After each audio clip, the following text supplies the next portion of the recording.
eta badoa zurtaroak, eta gu ere bagoaz, gero eta gutiago gara ginena, gero eta urrutiago ginena. Zer geratuko da gerorako, leku izenak agian ez besterik, ursuia itxasu irulegi, osuruk eta txoko maitia. Jendeak misterio aire batekin ahoskatuko ditu izen zaharrok. Jendeak misterio aire batekin ahoskatuko ditu izenok.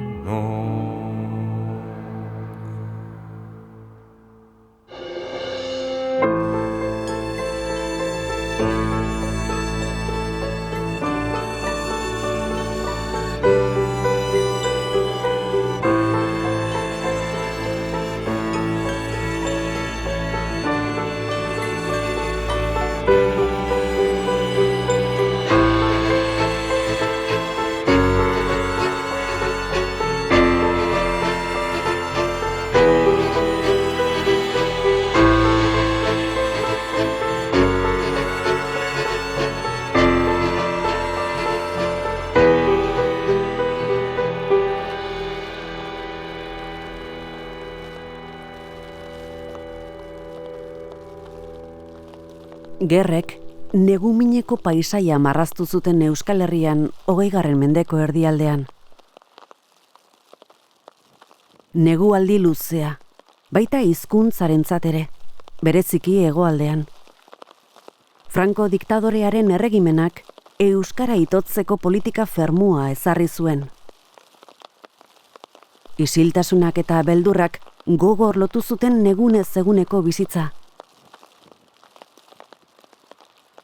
Garai berean bestalde, hedabide handiak sartzen hasi ziren etxe gehienetara pixkanaka, irratia lehenago eta telebista geroago. Erdarak, toki zabalagoa hartu zuen euskararen kalterako, berezko elebakartasuna guztiz bazterreko bilakatu arte.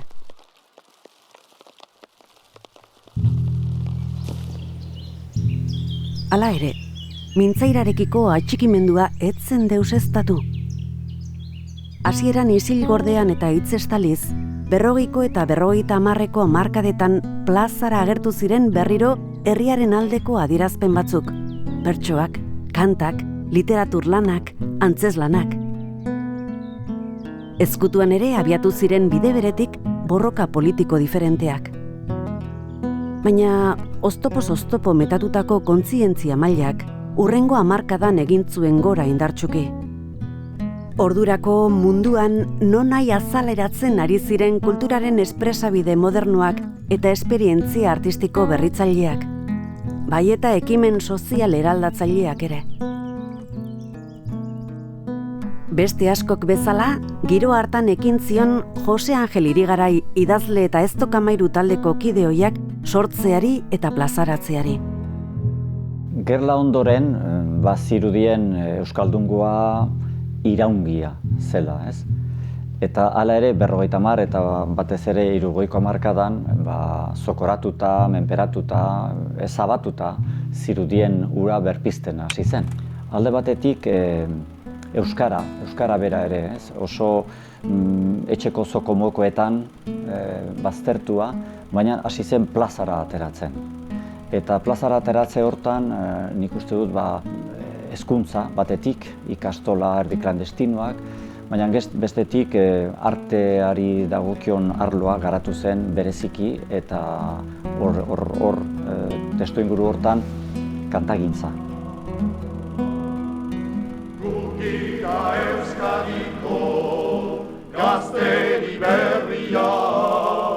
Musika behar bada munduan jotzen ari zen aldaizearen islarik eta bidegilerik naturalena zen. Michel Labegeri kantautoreak 60ko hamarkadaren hasieran hasi zuen bere ibilbidea.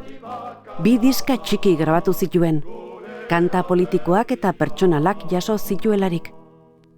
Lapurtarrak jauzi kualitatiboa ekarri zuen kantagintzara, gizartearen kezkekin bat egiten zuen plazan, munduko zurrunbiluan murgildu zen. Handik aurrera, euskal kantagintza etzen derrior ezeren kopia izan behar. Guk ere geure mundutxotik eta geure ondare hortan eta gizartean eta goraberetan personal mailatik haste, geure gai ginen egiteko geure kantagintza. Labegeri 1965ean sortutako Ez Tokamairu kultura mugimendu abanguardistaren aitzindari bilakatu zen. Mikel Laboa, Benito Lertxundi, Xabier Lete, Lourdes Iriondo, Artze Anaiak eta taldeko beste partaideek musika tradizioari buruzko ideiak astindu zituzten. Ez Tokamairuk konprenitu zuen tradizioan etzegoela bakarrik euskaldunek mendez mende garatutako ondare bat, baizik eta jarrera bat, estetika bat. Eta deblauki, urraietan barneratu beharra zegoela ikusi zuen. Tradizioari atxikia, baina ez tradiziokeria edo etno-folklor edo etnografia egiteko, baizik eta gaurkotzeko, edateko eta hori dena ere gaurko moldetara ekartzeko. Eta bestetik, gaurko garai hartako eta gaurko munduan kokatuak. Taldeko lagunek kanta tradizionalak lantzen eta birsortzen zituzten esperimentazioaren adarretatik irristatuz. Oroitzen naiz kantaldietan eta adibidez kanta zahar baten ondoan edo hemengo gazte eta ez gaude konforme edo zenbat gara edo horren ondoan Vietnamgo gerrari buruz edo Detroiteko beltzen aldeko ez kanta beltza, memento berian bat ere arazorik gabe. Orduan horrek konturatzen gara, horrek kokatzen gaitu munduan. Kokatzen gaitu bisean bis beste gainerako guziekin, eta gainera nik uste kokatu behar genuken moduan, ez? Eta gure hizkuntza, hiztungo, nazioari zegokion moduan. Gazte haien jarduerak gizarte oihartzun zabala bildu zuen. Batzuentzat eskandalagarri suertatzen ziren beren manera modernoengatik, eta beste batzuentzat susmagarri, gauzak ongi egitekotan profesionalizatu nahi zutelako. Barnetrabak gutxi balira bezala, Espainiako gobernuaren zentsurak eta debekuek areago zaildu zuten taldearen dinamika. Jende ez da oroitzen, baina askotan Benito Lertxundi egoten zen urte pare bat Bizkaian ezin kantatuz. Debekua edo Mikel Laboak eta Julen Lekuonak eta hola ibiltzen ziren, ez? Eta bestadetik, haustura zen gure gizarteari begira ere, askotan ere bere moldetan eta laketuak, kosta egiten zitzaien, zenbait molde, gitarra hartuta eta kanta nola egiten ziren, eta guk estetikoki gauzatu nahi genituen ikuskizunak, Gabigan adibidez. Ez Tokamairu 1962an desegin zen, baina bide berriak finkaturik zeudenez, kantagintza oparo ugaldu zen ondoko urteetan.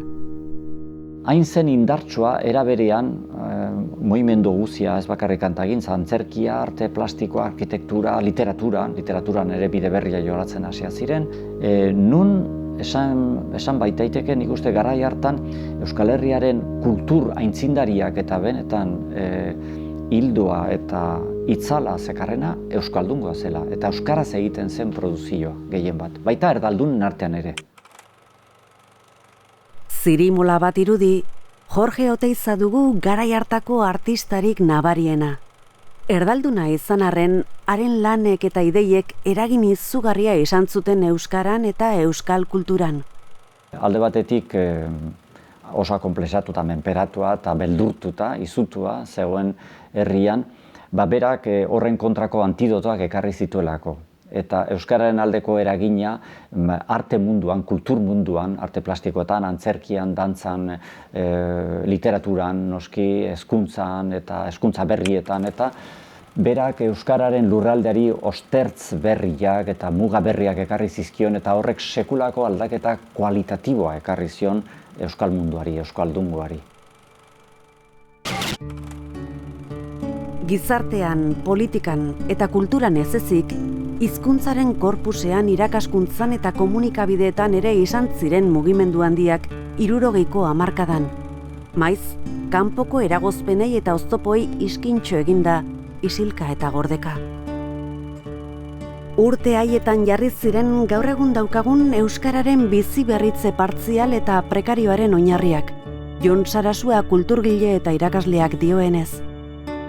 Interesgarria da ikustea gainera, oinarri horiek jartzen direla hegoaldean frankismo betean, inolako erakunde babesik gabe, inolako publikotasunik gabe, ezta? Eta hor jartzen direla batetik korpusaren batasun eta estandarizazioen oinarriak, hor intuizio oinarrizko batzuk egon ziren ondo kokatuak. Hamarkadaren amaieran euskaltzaindiaren aspaldiko ametsa, alegia, euskara estandar bat sortzea betetze hartzegoen. Koldo Mitxelena, Txillardegi, Gabriel Aresti eta beste euskaltzale batzuek bultzaturik, 1968 urtean hizkuntzalari eta idazle ugari bildu ziren Arantzazun euskararen batasunari irtenbide bat aurkitzeko asmotan. Eztabaidak sutsuak izan ziren. Zenbaitetan azaleko gaiez aritu ziren, Izkiaren gaineko afera esaterako. Baina azkenean, Mitxelenak proposatutako eredua onartu zuten, Nafar-Gipuzkera ardatz zuena. Sorreratik bertatik batek baino gehiagok errezeloz hartu zuen euskara batua. Hala ere, hizkuntza estandarrak bidea urratu zuen poliki, batipat komunikabideetan eta ikastoletan. Irakaskuntzan, 36ko gerra bukatu eta gutxira zabaldu zen ikastolen hazia klandestinitatean. 1954an, Elbira Zipitriak ezkutuko eskola ezarri zuen bere etxean. Berehala, beste irakasle batzuk ere abiatu ziren Xendra hartatik. Dena den, ikastolen eztanda 60ko hamarraldian izan zen. Soilik 10 urte geroago 100tik gora ikastetxe sare bat osatzen hasiak ziren. Ni txunditzen dau gure gurasoen belaunaldiak ikastolak sortzeko izan zuen argitasunak. Ez eskola elebidun bat, ez euskara hegemoniko garbi bat izango zuen hezkuntza eredu bat sortu zuten, hutsetik, frankismo betean, nik uste horretan, transmisio zen hori izan dela behar bada ona ekarri gaituen gako nagusia, eta beraz, irakaskuntzari lehentasuna handia emango nioke. Herri ekimenak bultzaturik bestalde, sare hura nekez gorpuztuko zatekeen erdaldun ugarik esku hartu izan ezpalute. Ikastolen mugimenduare ez daiteke ulertu erdaldunen parte hartzerik gabe. Erdaldun, abertzaleak, euskaltzaleak, edo euskararen alde egin nahi zutenak, eta gure hiria handietan gehiengo handi bat erdalduna izaki euskararen alde apostu egiten dute, apostu bai aziendaldetik, bai denboraletik, energialdetik, hezkuntza euskaraz ere izan zedin gure herrian.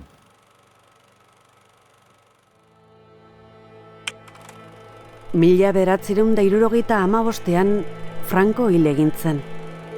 Luze gabe erkidego 2 eratu zituzten Hego Euskal Herrian, Araba, Bizkaia eta Gipuzkoa alde batetik eta Nafarroa bestetik. Lehenengoan, Eusko Legebiltzarrak euskararen legea onartu zuen 1982an, hiztunak normal bizitzeko gutxienekoak ere betetzen ez dituena. Nafarroan berriz, lege are murritzago bat ezarri zuten 4 urte geroago. Erdararen alde garbi egin arren, legeek euskara arlo publikora sartzea ahalbidetu zuten. Erabeki bada ere, euskara asaltzen hasi zen irakaskuntza publikoan, administrazioarekiko harremanetan eta hedabide publikoetan. Euskal Irrati Telebista kasu. Ipar Euskal Herrian aldiz, inolako ofizialtasun mailarik gabe, herritarren bizkar gelitzen zen dena. Parisek Gerotik gerora uzten zuen hizkuntzaren afera. Euskararen erabilpena eta berezko transmisioa begi bistatik desagertzen ari zirela. Amaia Aire, irakasle eta abeslari urepeldarrak, etxe batean baino gehiagotan ezagutu du eten den kate hori. Guk etxean beti euskara mintzatu dugu, eta gure herrian, gure adinekoetan gehienek uzten zuten, txipitan mintzatzen zuten, 5-6 urte arte, eta gero garaian etzen ikastolarik, denak eskola frantsesean ginen, eta aski fite ohitura hartzen zuten frantsesera egiteko etxean ere. Eta guk etxean beti argi izan da euskara berginula hitz egin, eta gero haundituz bezala, nerabetasunean eta hor gehiago konsientizatu gira, nahi bauzu, eta gure lagunak etzekiten edo galdua zuten partez euskara, eta haiekin giro batean sartu gira.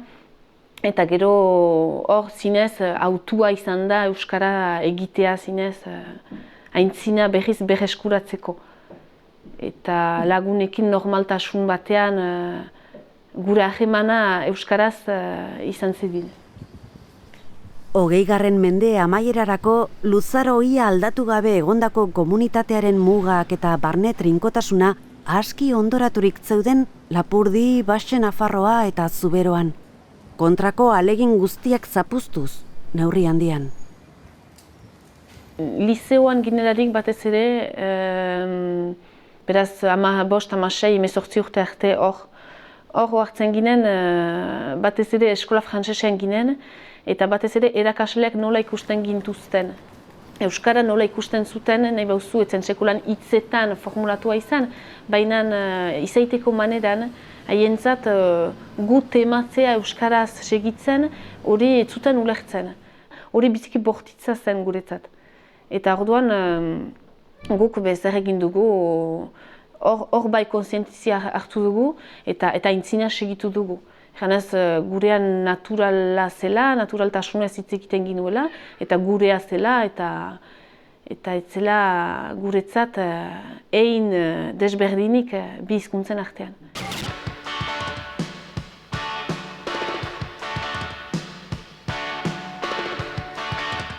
Isilik inola erzoera abestu, eta gure musika zintu zarra deuzaztu. Gitarra, bateria, saso... Aldeak alde, aurreko urteetan pilaturiko motibapenen eta egitasmoen emaria bideratu egintzen, mendeko azken 2 hamarkadetan euskara normalizatzeko martxan ziren mugimenduak indartuz. Ikastolak irakaskuntzan, aldizkariak, irratiak eta euskaldunon egunkaria komunikabideetan. Euskaltegiak eta gau eskolak euskalduntze eta alfabetatzean. Euskal Herrian euskaraz hizkuntzaren defentsan. Bertsolaritzan, literaturan, musikan, gehienetan herri ekimenari esker. Bi gauza azpimarratu beharko banitu, azpimarratuko nuke batetik izan dugun nortasun zena, euskaliztun komunitate moduan. Eta bestetik baita ere, herri honi, hiztun komunitate honi darion autoerak eta zena. Nik uste autoantolatzeko, sareak sortzeko, sare horiek gutxuera bera modu horizontal batean kudeatzeko, eta ditugun desafioei erantzungo dieten erakunde txikiak sortzeko genio bat, nerbio bat izan duela gure hiztun komunitateak. Izan ere, erakunde txiki horiek jarri diote azpiegitura euskararen ametsari eta berreskurapenari.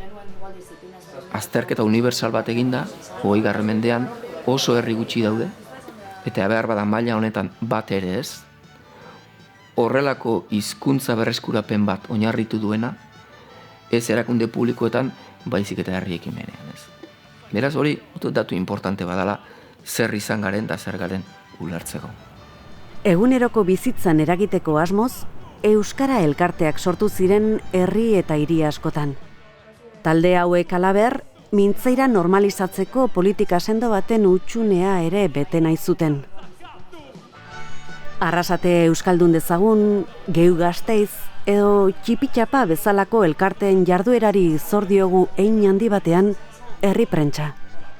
Hasiera batean euskara hutsezko aldizkarien eta irratien bidez hedatu zuten tokiko informazioa, eta geroago zenbait kasutan telebistaz ere bai. Bestalde, elkarteetatik kanpoko herri ekimenik ere izan zen tokiko komunikabideak abiatzeko orduan. Hala nola, Irulegiko irratia, Xiberoko botza edo Euskal Herria irratia.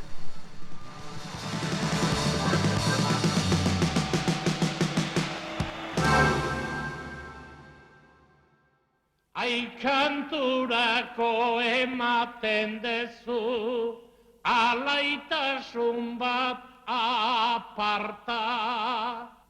Mende bukaerako dinamika hartan, hizkuntza eta kultura esparru berrietara eramateaz gain, tradizioa gaurkotzea ere bazen eginkizun. Musika eta beste diziplina batzuez gain, bertsolaritza da horren adibide nabaria.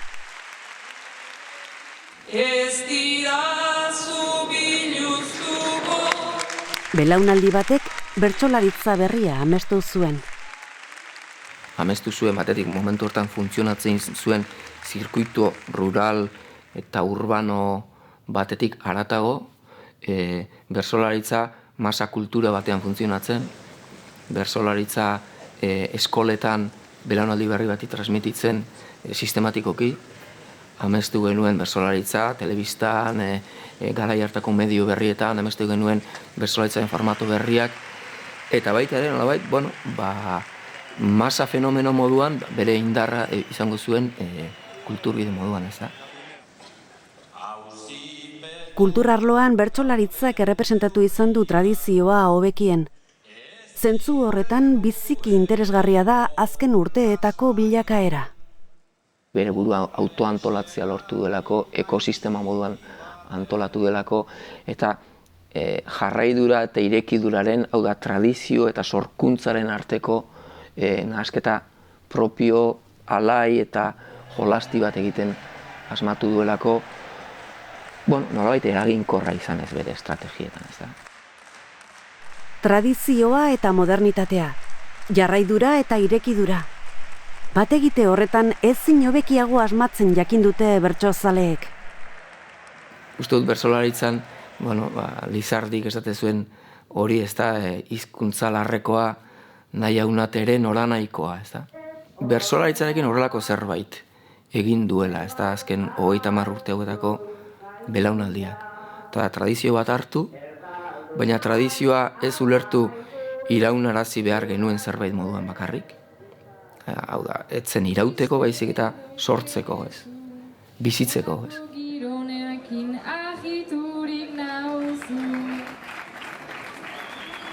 Zentzu hortan irutzeit bai jarraidura eta jarraidura horren, tradizio jarraidura horren sorkuntza modu propio baten kudeatu duela.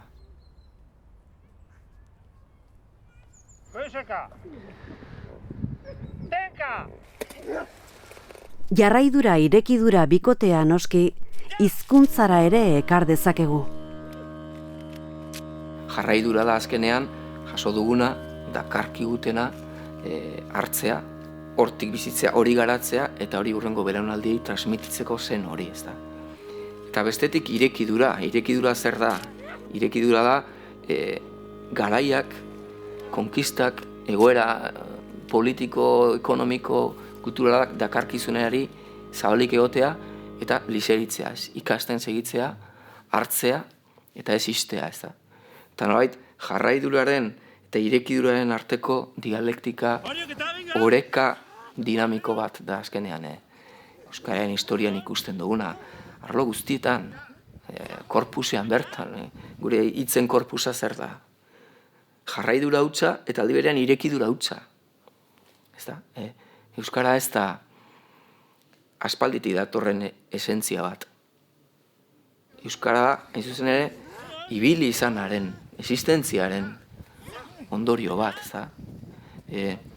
Euskararen fluxu horretan nahazturik dator dana. Hasteko eta bat geure gizartea ardazten duen hizkuntza, kasu honetan hizkuntza zari garen ez, hizkuntza hori eguneratzen, sorkuntzazko lurraldetan eta gaurko munduan txertatzen alegindu behar dugu. Eta orain arte hola izan da, Euskaldunak gai izan dire, bermatu dire, saiatu dire eta lortu dute, eta nik uste gaur eguneko erronka nagusia hori dela, dialektika hori, jakitea zertan izan behar dugun fermu, sendo eta muinaria txikiak eta zertan malgu, irikiak, zabal, ze hor datzalako bizitzaren dialektika. Beti egiten da ez dakit gu girela hizkuntza bat mendeetan pasatu dena eta ez dut uste gure asola den hori modernitatea edo ez modernitatea hainbeste aspalditik hori gira norajan hori gauza da berdela senditzen duguna egin. Bera senditzen bali dugu kantu errikoi batean bateria bat sartzea eta gitar elektrikoa sartzea egin behar da.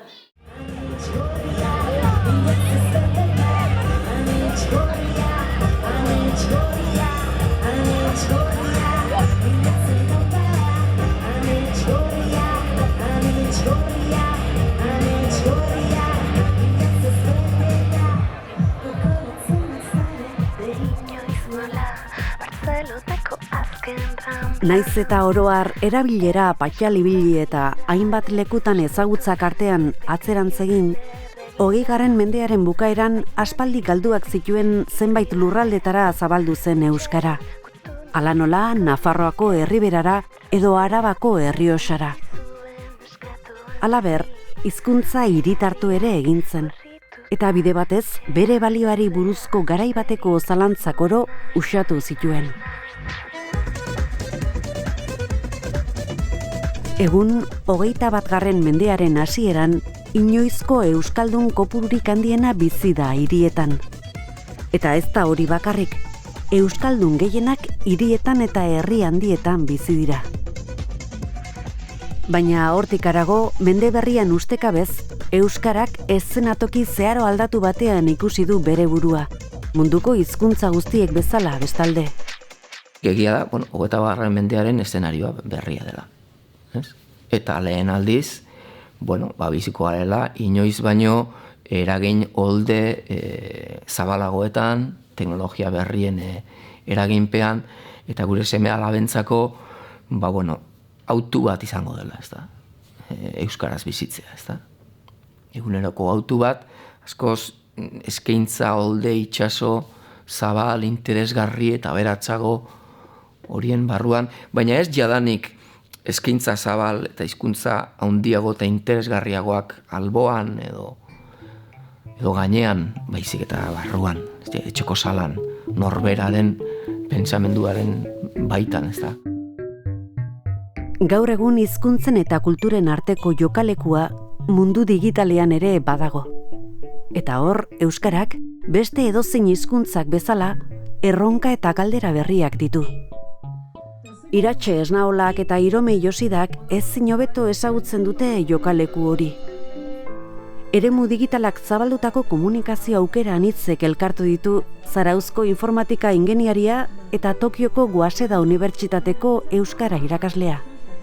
Baina orain pentsatzen den naiz, irailean edo agian joango naizera.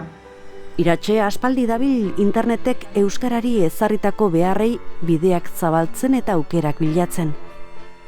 Software librearen erabilizale, .eus bezalako ekimenen bidez aztertu eta definitu ditu Euskal Herriaren erronkak. Argi izan behar duguna da mundu digitalak bere horretan ez duela mirarik ekarriko. Mundu digitalean parte hartzeagatik ez da euskararen egoera aldatuko. Ikuste dut oso nabarmena dela kalean ematen den egoera berbera eramaten dugula mundu digitalara eta beraz mundu fisikoaren isla bat dela mundu virtuala edo mundu digitala. Euskaldun hizkuntz komunitatea interneten ere maila batean mundu fisikoaren isla da. Argi dugu denok euskararekiko komunitate konprometitua eta aktiboa dela eta egokitu dela garaian garaiko erronketara, eta horren adibide bat gehiago besterik ez da sarea edo mundu digitala. Ikusi besterik ez dago Wikipediak bere hasieratik eduki duen bilakaera, ikusi besterik ez dago zenbat blog sortu diren euskaraz gai ezberdinen inguruan, eta ikusi besterik ez dago, interneten bertan ematen diren eduki eta zerbitzuen lokalizazioan, alegia euskaratzen edo itzulpen horretan dagoen gelditu gabeko bilakaera hori. Euskarazko edukien eta zerbitzuen sorkuntza hasieratik izan da mundu digitaleko kezka bat. Bai administrazio eta bai talde ezberdinek eta euskalgintzak berak ere eduki dute beraien kezka justu horretan. Azkenean internet teknologia soila izatetik zerbait baliagarria izango den tresna bilakatzeko, ez? Oso garrantzitsua da euskarazko eduki eta zerbitzuen sorkuntza mundu fisikoaren isla dela ideia horri helduta. Gure bizitzak beste eremu bat du, eta beraz hizkuntza datu behar da gure bizitzako eremu guztietana. Eta are gehiago, eremu hori gure egunerokotasunaren parte handi bilakatu delako urte gutxitan. Beraz, lehentasunetik arago uste dut, badela garaia modu natural batean eremu teknologikoa gure egiteko, gure egunerokotasunan egiten dugun moduan. Bada ikerlaririk esaten duenik euskarak iraungo badu eta eremurriko hizkuntzek iraungo badute teknologia elektronikoa erabiltzen dutelako izango dela. Alegia, buelta emanez, teknologia elektronikoa erabiltzen ez bada, hizkuntza batek ez duela iraungo. Nire ustez ikusteke dago hori egia den edo ez, baina hizkuntza baten garapena hemendik aurrera mundu teknologikoari ere eskutik helduta joango dela, hori uste dut denok dakigun zerbait dela. Euskarak behar duena da, inoren menpe egon behar ez izatea. Alegia, bere ritmo propioa du, bere hizkuntz komunitatea du, bere hizkuntz komunitatearrek bere konpromisoa du hizkuntza horrekin, eta baliabideak behar ditu besterik gabe konpromiso horri erantzuna izateko. Eta hori da justu internetek aurrez ezerk ez bezala eskaintzen duen aukera. Beraz, nire ustez, ez jada bermatuko duelako euskararen iraupena, baizik eta delako gune bat orain arte aurrez inoiz izan ez duguna, baina eskaintzen dituena beste eremu guztiek baino baliabide gehiago euskarak aurrera egin dezan eta hedatu dadin berak nahi duen ritmoan eta moduan. Eta beraz oso garrantzitsua izango da.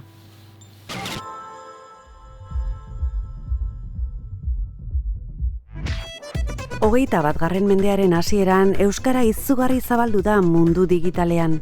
Hala informazioari nola produkzio simbolikoari dagokionez. Interneti esker, hiztun komunitateak mundu fisikoaren mugak gainditu ahal izan ditu. Baina esparru horretatik kanpo ere, duela gutxi arte pentsa ezinek ziren aurrerapenak lortu dira alor askotan.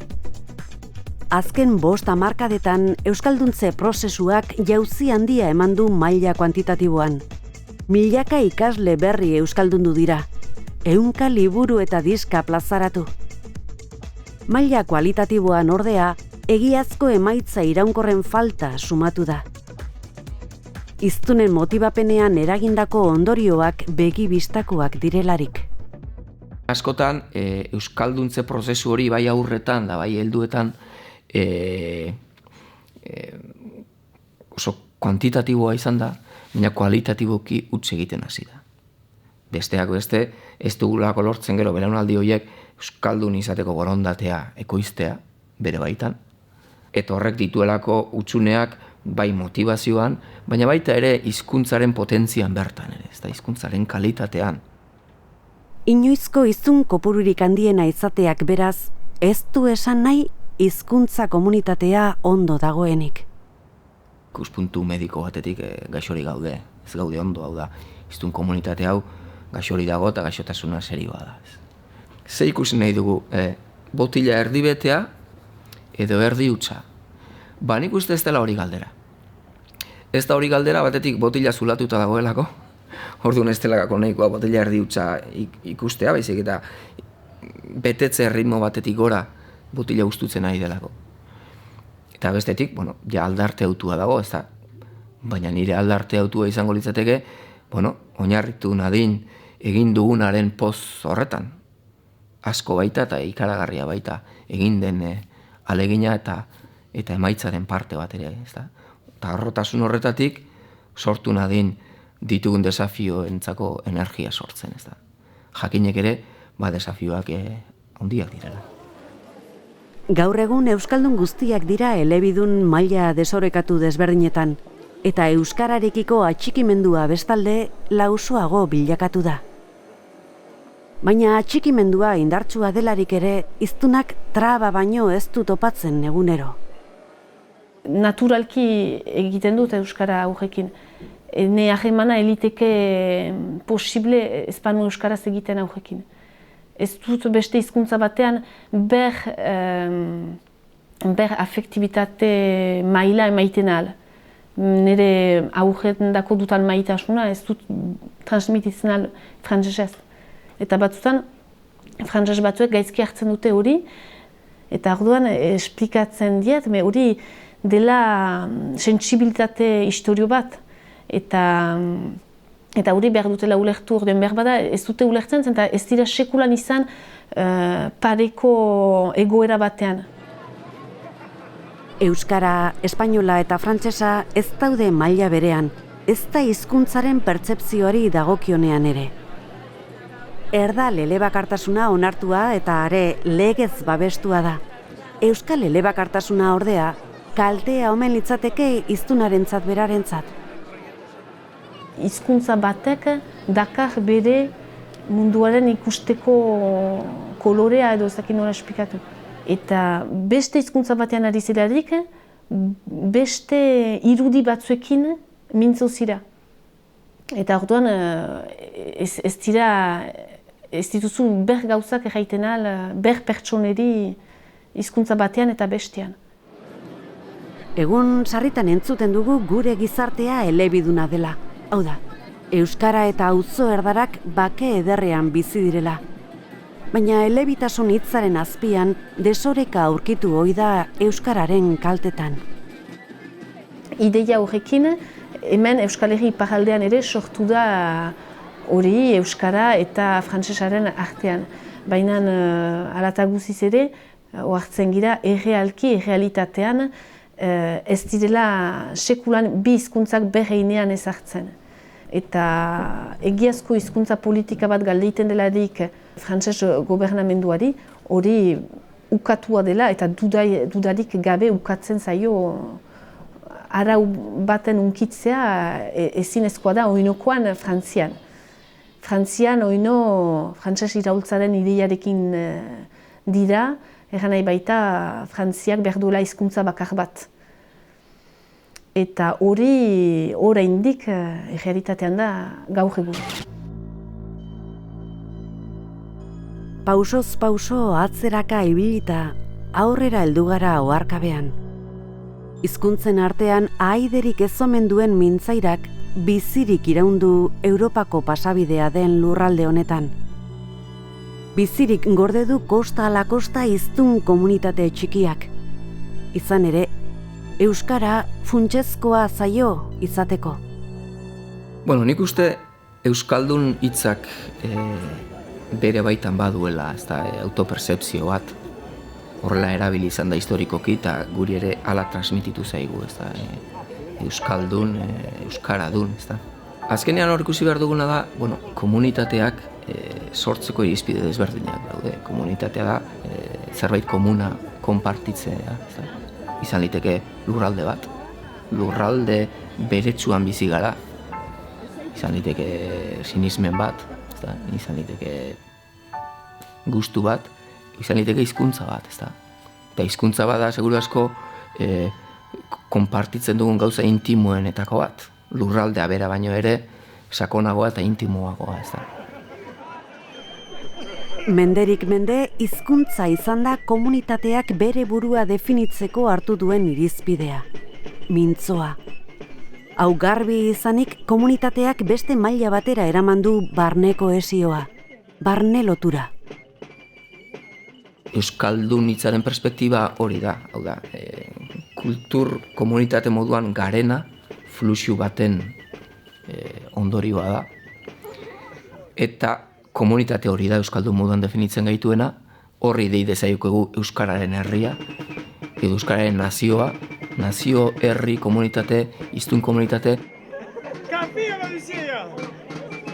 Azna henetitzi kafia nadatea!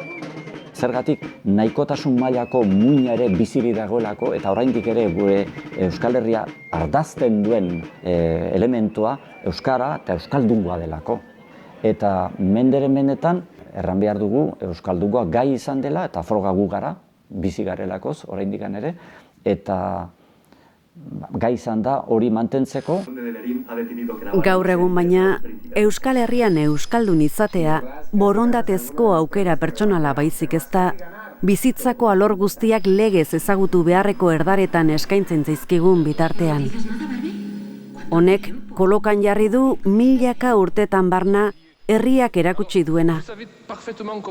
Izateko nahia eta grina. Euskaradun irautea, alegia.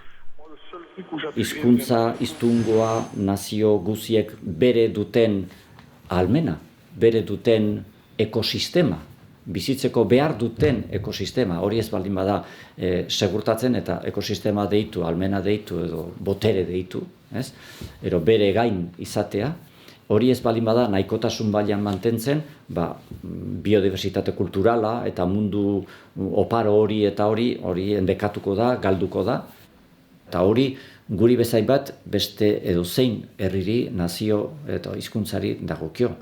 Orduan hor politika arlotan sartzen gara, baina hor ere jakin behar dugu integratzen eta era berean jakin behar dugu baita ere zein den estrategiko oso meharra den bide hori, zein den estrategikoa eta geuri dagokigun boterearen alde egitea, aldez eta moldez baino gehiago, zinez.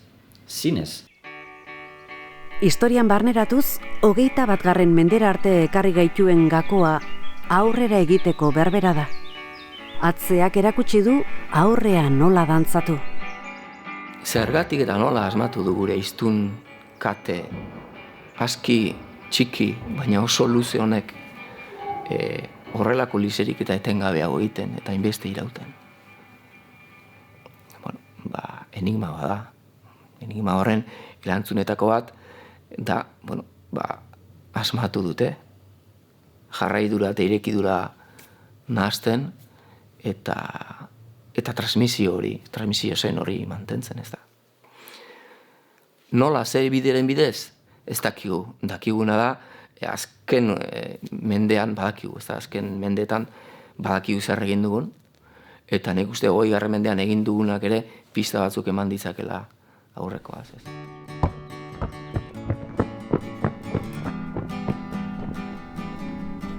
Xabi, urrengo entzuko gozera, Ondoan jarriko pelota. Horreni jarriko ezatuta. Orain bai, urdikoa. Ondo kontratzen da. Bota? Kinera botako duzu? Si, honera eta zentzitzaira. Ez diak batera. Ez, lehenengo Xabi eta gero zu. Ez diak batera, Olimpik. Ez. Botatzen dugu tiro bat. Lehenengo Xabi eta gero. Hori, ibatera. Ba. Eta botatzen dute biak batera eta egun dago bat. Eta jozu.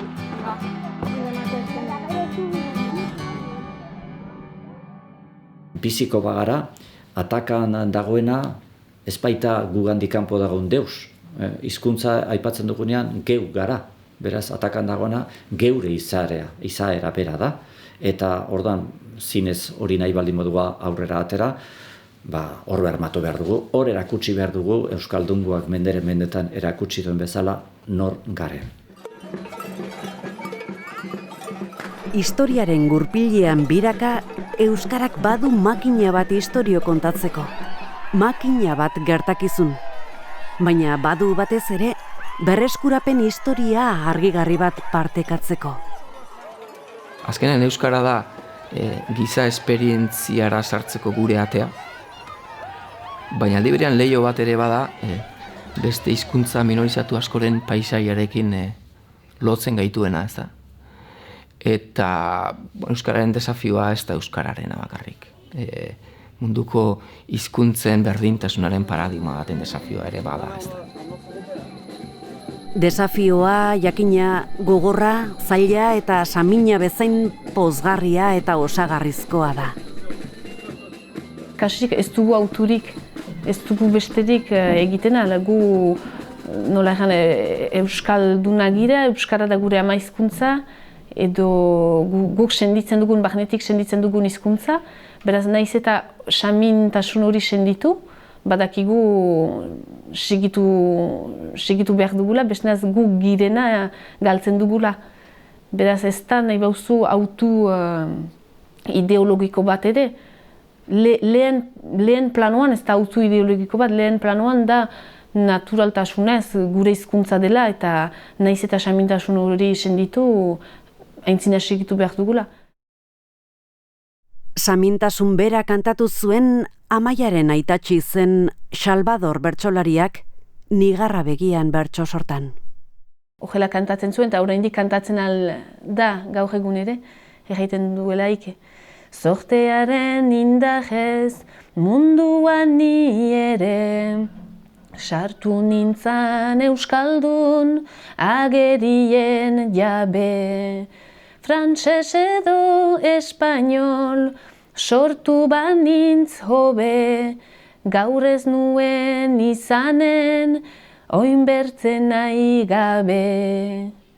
Beraz, hitz hauek ardura egoera hainitzetan gertatzen zait, horrela pentsatzea, sinpleago izan itena litekela gure egoera ezpagina euskaldun, baina euskaldunak gira eta horre gaitu ere betetzen, horre gaitu osatzen, eta horre gaitu aintzina eramaiten ere, beraz aintzina goazela ageri da, eta naiz eta Nigarra begian deitzen den bertso sorta hau, Nigarra begian izanagatik aintzina irria ere hor dugu ezpainetan, eta euskara mintzatzeko gurekin, eta beraz bide horretatik aintzina goaz.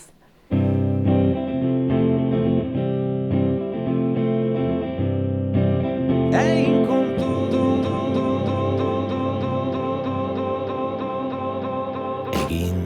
kontu. 5,000 kultura ezberdin desagertu dira historian. Esaten dutenez, aurrera bidea elkar jan horretan oinarritu da mendetan zehar. Beraz ez larritu izan jakintxu, orpoa erakutsi aurrera bideari, jarraitu egiozu asko dakienari, behingoz utziozu baldari zate horri. Egin kontu. Egin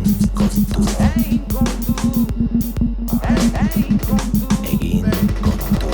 Ez dela egoki egunak ematea, zilborrari begira munduan zentroa bagina. Ez dela zilegi, solidarioei da traban ibiltzea ezberdintasun kontuekin.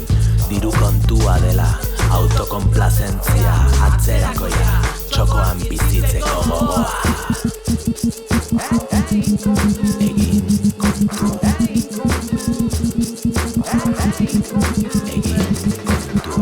Ez baita ahaztu behar, kultura guzti hoiek zirela traba hutsa delako progreso horrentzat. Ez baita ahaztu behar, 5,000 kultura desagertu hoiek ezin dira okerturik egon.